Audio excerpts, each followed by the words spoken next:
Hello. अ, देखो, आप लोगों को मैंने एक चार्ट दिया था 5 सितंबर 1963, जिसमें टाइम था मॉर्निंग 8 बजे का और प्लेस था दिल्ली। राइट। जिस तरीके से आप लोग प्रेडिक्शंस करते हो वो तो आपके पास है ही है ऑलरेडी, प्रेडिक्शन करने का मेथड। अब इसके अंदर हमारा नेक्स्ट स्टेप आता है महादिशा अंतर्दिशा। अब हमें ये तो पता चल रहा है कि व्यक्ति के प्लैनेट्स कैसे कैसे काम कर रहे हैं, कौन से घर में किसका क्या फल लेता है, लेकिन क्या वो सारी जिंदगी एक जैसी घटनाओं को फेस करेगा? ऐसा तो होता नहीं है। तो पर्टिकुलर टाइम में पर्टिकुलर टाइप के इवेंट एक्टिव होते हैं। इसको जानने के लिए हम लोगों को महादिशा अंतर्दिशा तक जाना होता है। महादिशा अंतर्दिशा जानने से पहले हमें ग्रहों का रोटेशन और नक्षत्रों को थोड़ा सा समझना होगा। राइट। देखो, जो हमारे कुंडली है, किसी की भी कुंडली हम ओपन करते हैं सपोज, तो उसमें चंद्रमा जिस राशि में रहते हैं वो हमारी जन्म राशि होती है। ठीक है। हमारी कुंडली में जो हमारे 9 ग्रह हैं, 12 राशियां हैं और ठीक ऐसे ही 27 नक्षत्र हैं। अब ये 27 नक्षत्रों में रोटेट कौन करता है? चंद्रमा। मैं आपको एक बार दिखाती हूँ।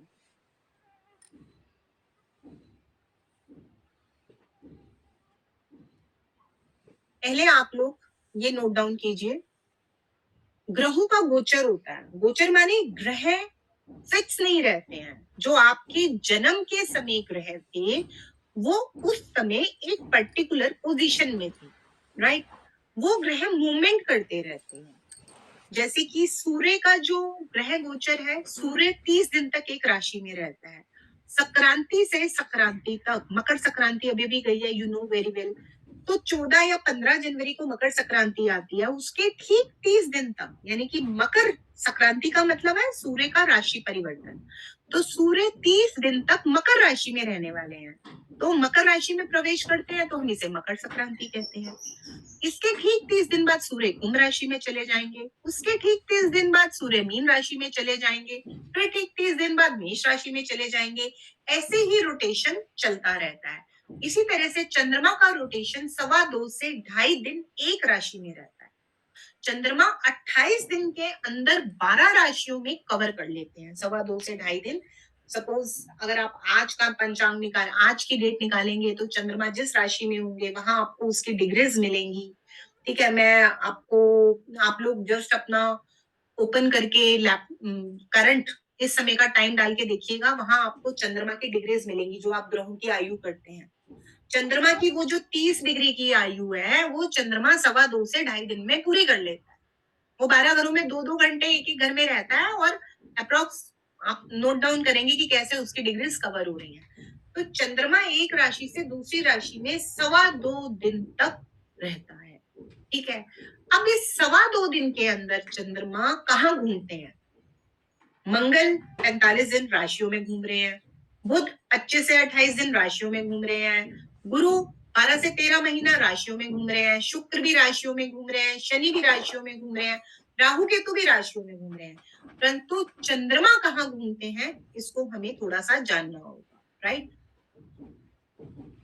इसके लिए हमें जानने होंगे नक्षत्रों के नाम। करेक्ट। 27 नक्षत्र होते हैं।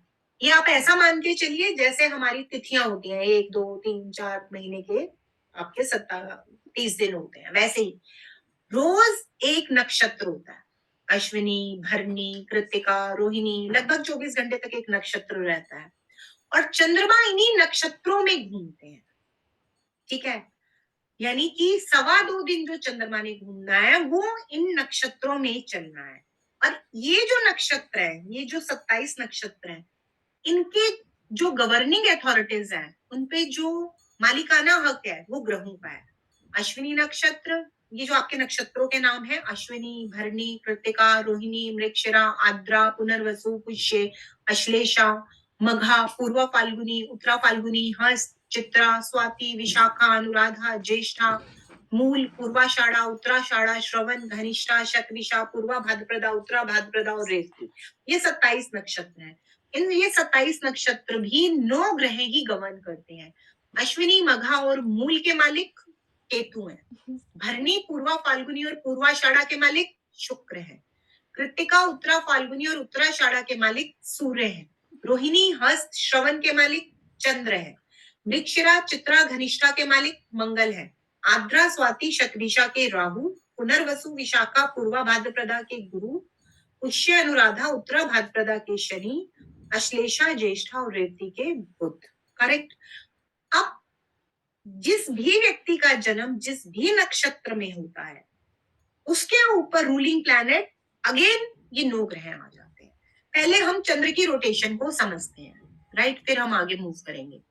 ये देखिए, जो हम लोगों के बच्चों के नाम रखे जाते हैं ना, वो नक्षत्रों के हिसाब से रखे जाते हैं, वो चंद्र राशि के हिसाब से रखे जाते हैं, ठीक है। जैसे कि सपोज चंद्रमा मेष राशि में आए तो पहला नक्षत्र अश्विनी है, पहली राशि मेष है। तो चंद्रमा मेष राशि में 2.25 दिन तक रहने वाले हैं। एक्चुअली 2.25 दिन नहीं, वो 2.25 नक्षत्र तक रहने वाले हैं, यू कैन से दैट। अब हर नक्षत्र के 4 चरण है। ऐसा मान लीजिए जैसे दिन के 4 चरण होते हैं, सुबह, दोपहर, शाम, रात, ठीक है। तो आप ये मान लीजिए अश्विनी नक्षत्र 4 हिस्सों में बटा है, चू, चे, चो, ला। भरणी नक्षत्र ली, लू, ले, लो में। कृतिका नक्षत्र अ, ई, उ, ए में। अब इसका क्या मतलब है? हर नक्षत्र के 4 हिस्से हैं, जैसे कि हर दिन के 4 हिस्से होते हैं, सुबह, दोपहर, शाम, रात। जिस व्यक्ति का जन्म जिस नक्षत्र में होता है उस व्यक्ति का नाम उस नक्षत्र के अक्षरों पर आता है। और इसको थोड़ा और डिटेल में लें, जिस व्यक्ति का जन्म जिस नक्षत्र के जिस चरण में होता है उसका नाम उस अक्षर पर आता है पर्टिकुलर। जैसे कि सपोज पहले मैं चंद्र का मेष राशि में गोचर कवर करती हूँ 2.25 दिन। चंद्रमा एक दिन मेष राशि में एंटर करते हैं तो पहला नक्षत्र अश्विनी है, पूरा अश्विनी में घूमते हैं। दूसरा दिन 2.25 दिन का भरणी नक्षत्र में एंटर करते हैं, फिर यहाँ घूमते हैं। तीसरा दिन चंद्रमा कृत्तिका में एंटर करते हैं, क्योंकि 1/4 कह रहे हैं, तो वो यहाँ आ पर आकर उनकी यात्रा मेष राशि की रुक जाती है। कृत्तिका के दूसरे चरण से वृषभ राशि का प्रवेश हो जाता है। अब जब चंद्रमा वृषभ राशि में रहते हैं तो कृत्तिका के 3 चरण कवर करते हैं, रोहिणी के 4 चरण कवर करते हैं और मृगशिरा के 2 चरण कवर करते हैं, क्योंकि एक नक्षत्र के 4 चरण होते हैं, 4, 4, 8 और 1, 9। सवा का मतलब 1, राइट। तो किसी भी राशि में चंद्रमा को 9 चरण कवर करने हैं। तो यहाँ पे चंद्रमा अश्विनी में रहे, भरणी में रहे, कृत्तिका के फर्स्ट स्टेप तक रहे तो चंद्रमा मेष राशि में रहे। बचे हुए 3 चरण से वृषभ की यात्रा शुरू होती है। 3 चरण कृत्तिका के, 4 चरण रोहिणी के और 2 चरण मृगशिरा के। यहाँ वृषभ राशि समाप्त होती है। फिर मिथुन राशि स्टार्ट होती है। कहा कि 2 चरण इसके, 4 चरण आद्रा के थे और 3 चरण पुनर्वसु के। पुनर्वसु तक मिथुन राशि आ गई। यहाँ पुनर्वसु के चौथे चरण से कर्क राशि का आरंभ हो गया। 1 चरण पुनर्वसु का, पुष्य के पूरे 4, अश्लेषा के पूरे 4, अश्लेषा समाप्त होते होते कर्क राशि समाप्त हो गई। सिंह राशि में जब एंटर करा तो मघा में एंटर कर गई। तो इस तरह से चलता है। अगर किसी व्यक्ति का जन्म सपोज मृगशिरा के दूसरे चरण में आता है तो उस व्यक्ति का जन्म का नाम वो अक्षर पर पड़ सकता है, करेक्ट। अब चंद्र राशि अगर हम उसकी देखें तो देखिए पहले 9 चरण तक मेष राशि थी, अगले 1, 2, 3, 4, 5, 6, 7, 8, 9 यहाँ तक वृषभ राशि है। उस व्यक्ति का जन्म वृषभ राशि में होता है। ये तो बात हुई नक्षत्रों की। अब इसका प्रयोग हम महादशा अंतरदशा में कैसे करेंगे, हम इसको समझते हैं। हम एस्ट्रोसेज में जाके वही सॉफ्टवेयर खोलते हैं जो आपको कुंडली निकालने को दी थी, वहां इसका कैसे प्रयोग करेंगे हम वहां पे देखते हैं।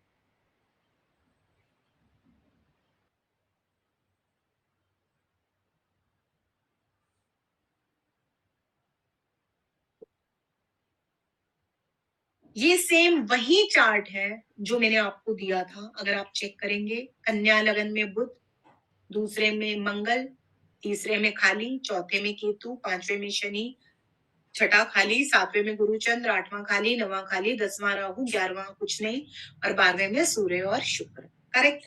अब पहले देखिए चंद्रमा किस राशि में है, मीन राशि में है। अब हम इस चार्ट की प्लेनेटरी पोजीशन में आते हैं।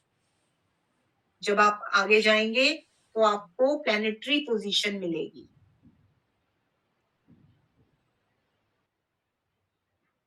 ये देखिए, चंद्रमा पाइसेस में है और उत्तरा भाद्रपदा नक्षत्र में है। राइट, उत्तरा भाद्रपदा नक्षत्र के पहले चरण में इस व्यक्ति का जन्म हो रहा है। ये देखिए, एक लिखा है, 1 2 3 4। आप लोगों के मोबाइल सॉफ्टवेयर में आप इसी कुंडली के अंदर रोटेट करते हुए पंचांग निकालेंगे, वहां आपको लिखा हुआ मिल जाएगा उत्तरा भाद्रपदा का एक चरण। राइट, ये ही डिसाइड करेगा व्यक्ति की महादशा अंतरदशा को। अभी मैंने आप लोगों को नक्षत्रों के मालिक लिखवाए थे, अभी दिखाए थे। इफ यू वांट तो मैं दोबारा से शेयर कर देती हूँ, जिससे कि आप लोगों को पता चलेगा मैं क्या कहना चाह रही हूँ।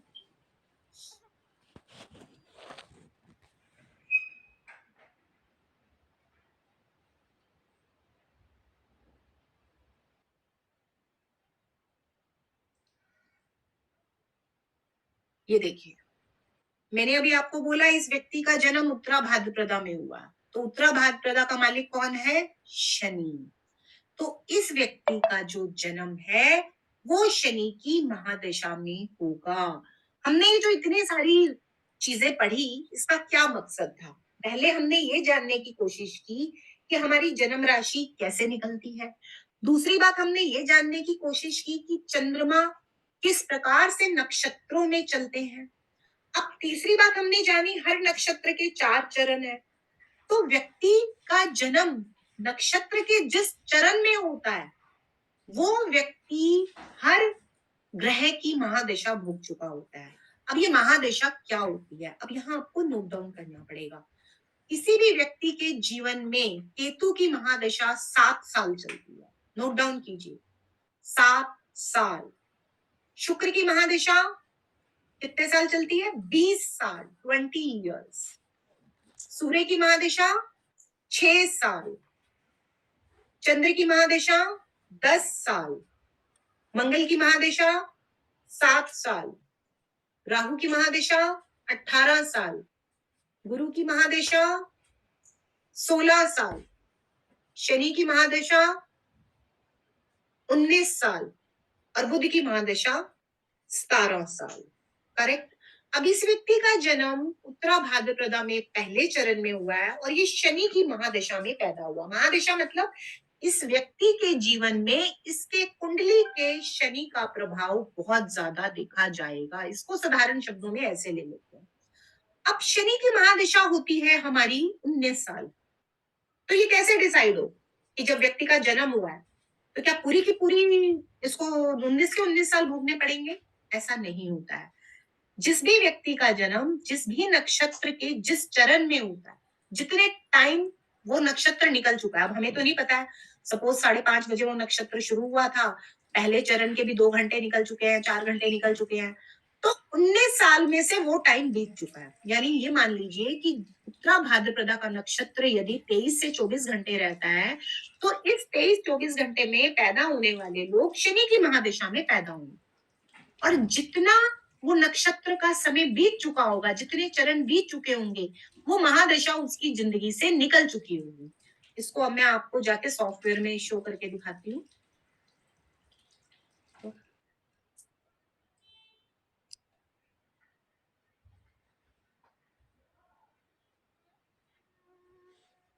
सी दिस, यहाँ आपके देखिए महादशा, बैलेंस ऑफ दशा शनि की 15 साल 5 महीने 10 दिन, यानी कि 19 साल में से इतना इनके जन्म से पहले के समय में निकल चुका था। जब इनका जन्म हुआ 19 साल में से 15 साल 5 महीने 10 दिन बाकी थे। करेक्ट। तो शनि की महादशा इनके जीवन में, इनका जन्म सन सितंबर 63 का है, तो 15 साल 5 महीने 10 दिन के हिसाब से शनि की महादशा इनके जीवन में 15 फरवरी 1979 को खत्म होती है। नक्षत्रों का जो मैंने अभी आपको सीरियल ऑर्डर, ग्रहों का सीरियल ऑर्डर लिखवाया था, उसी सीरियल ऑर्डर में कहानी चलती है। शनि के बाद नंबर आता है बुध का। ये एक सीरियल ऑर्डर में चलते हैं। सबसे पहला नंबर केतु 7 इयर्स, शुक्र 20 साल, प्लीज आवाज मत करो, सूर्य 6 साल, चंद्र 10 साल, मंगल 7 साल, गुरु 16 साल, राहु 18 साल, सॉरी मंगल 7 साल, मंगल के बाद राहु आता है, राहु 18 साल, गुरु 16 साल, शनि 19 साल, बुध 17 साल और उसके बाद अगेन केतु आ जाता है। तो यहाँ शनि की चल रही है। शनि के 15 साल 5 महीने 10 दिन पूरे होते हैं। शनि के बाद बुध आ गया। बुध इनका 79 से लेके 15 फरवरी 79 से 15 फरवरी 1996 तक चला, यानी कि 17 साल काउंट करके देख लेना। बुध के बाद इनका केतु 7 साल चला, 15 फरवरी 2003।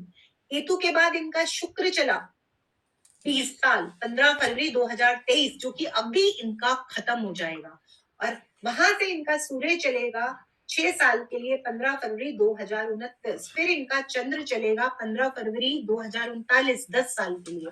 इस तरह से ये क्रम चलता रहता है। अब सपोज मैं इस शनि को भी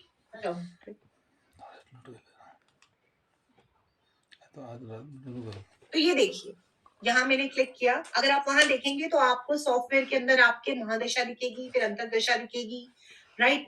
वहां आप कैसे देखेंगे ये तो मैंने मोबाइल पे टच करोगे तो जैसे आप वहां पे जाओगे ना, एस्ट्रो सेज में आपको जैसे साइड पे यहाँ पे 3 लाइनें दिखाई देती है, आप उनको क्लिक करोगे, वहां आपको महादशा मिलेगा, वहां से आप इसको निकाल सकते हो।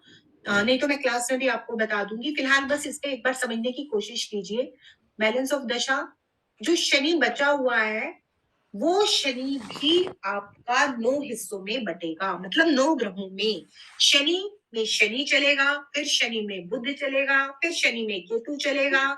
जैसे कि यहाँ पे देखिए शनि में शनि चल रहा था 18 फरवरी 1963 तक, तब तक तो इनका जन्म ही नहीं हुआ था, यानी इनके जन्म के समय जो दशा थी तब इनका जन्म नहीं हुआ था। शनि में बुध चल रहा था जिस समय इनका जन्म हुआ, 18 फरवरी 1963 से 28 अक्टूबर 1965 तक शनि में बुध का पीरियड था। शनि की महादशा और बुध की अंतरदशा थी, करेक्ट। तो अब ये यहाँ पे कैसे इसका काम हुआ, जब इनका जन्म होता है सितंबर 63 में, जन्म के समय शनि में बुध चल रहा था। फिर वही सीरियल ऑर्डर वैसे ही चलेगा। बुध के बाद केतु, वो चला इनका अक्टूबर 1965 से 6 दिसंबर 66 तक। फिर केतु के बाद चला इनका शुक्र, दिसंबर 1966 से फरवरी 1970 तक। इसी सीरियल ऑर्डर में ये चलते जाएंगे। तो पहले आप लोग इसको अपने मोबाइल में एक्सप्लोर करो, इस बात को समझो कि महादशा अंतरदशा किस तरह से चेक करते हैं। इसके बाद नेक्स्ट क्लास में मैं आपको बताऊंगी कि इसको कैलकुलेट कैसे, कैलकुलेट माने इसके फलित कैसे निकालने, ठीक है।